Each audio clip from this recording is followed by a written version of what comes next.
Yes, dear students, our next topic is Prime Minister and Council of Ministers. Prime Minister is the most important political institution, and Prime Minister is not directly elected by the people.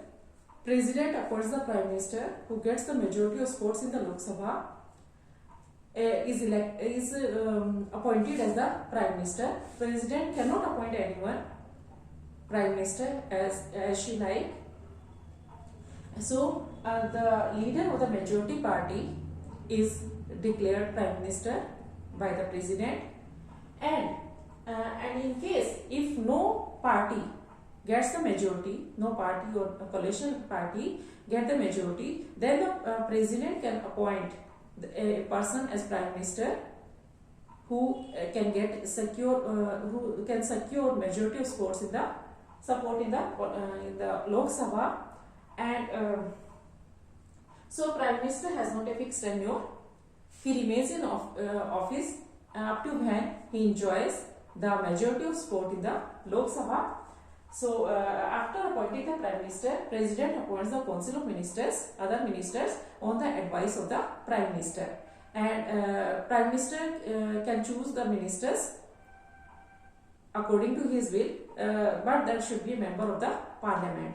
And if a person is appointed as minister and he is not the member of the Parliament, then he will have to be elected in one of the two houses of the Parliament within the 6 months. Next is Council of Ministers. Council of Ministers is the official name for the body. That contains ministers. It usually has 60 to 80 ministers. So first is cabinet ministers.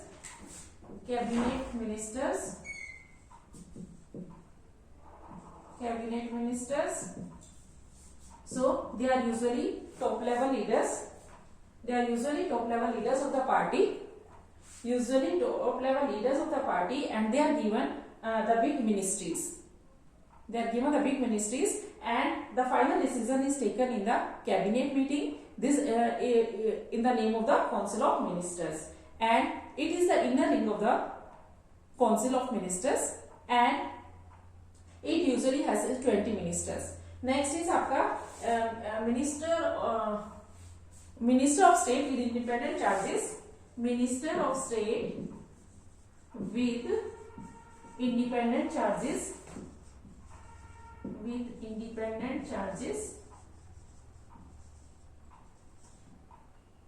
State with independent charges. So they are usually in charge of smaller ministries. And they attend the meeting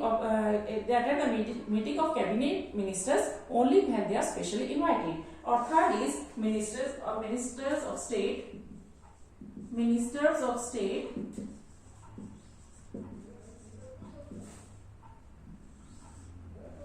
So they are attached to and required to assist the cabinet ministers. They are attached to and required to assist the cabinet ministers in their day-to-day administration.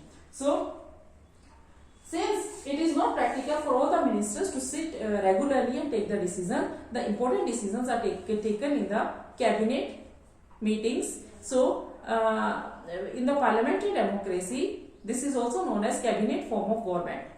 And the cabinet works as a team. The ministers may have different views or opinions, but no one can openly criticize the decision of the government or the other ministers. They have to agree with the decision. So all the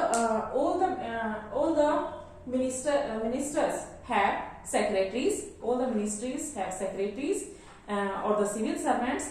Secretaries give the important information to the ministers so that they can take the decision. And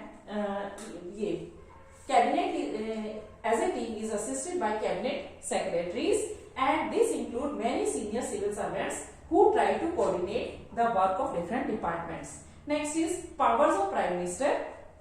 Our constitution does not say very much about the powers of the Prime Minister, but Prime Minister enjoys many powers.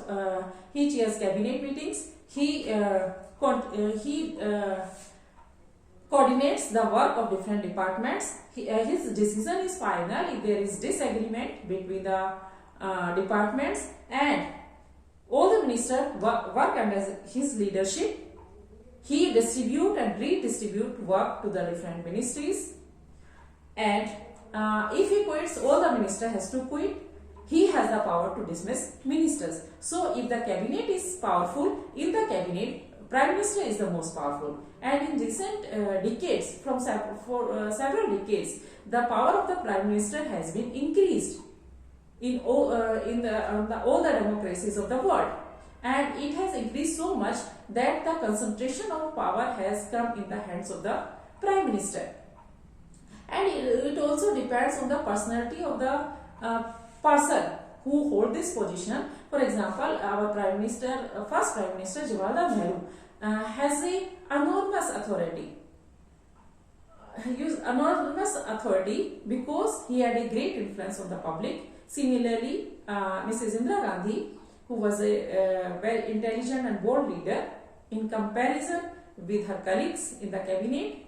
So she also enjoyed much power. It depends on the personality of the person who hold this position.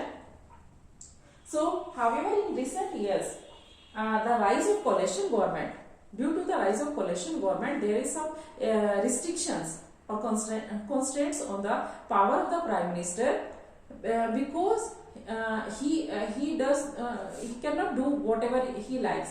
He has to satisfy the people in his own party and the alliance partners, because on the alliance partners his survival is also depends. His government survival depends. So he has to give attention to all the groups in his party and even the coalition partners. So this topic ends here. Next topic we will do in the next session. Thank you.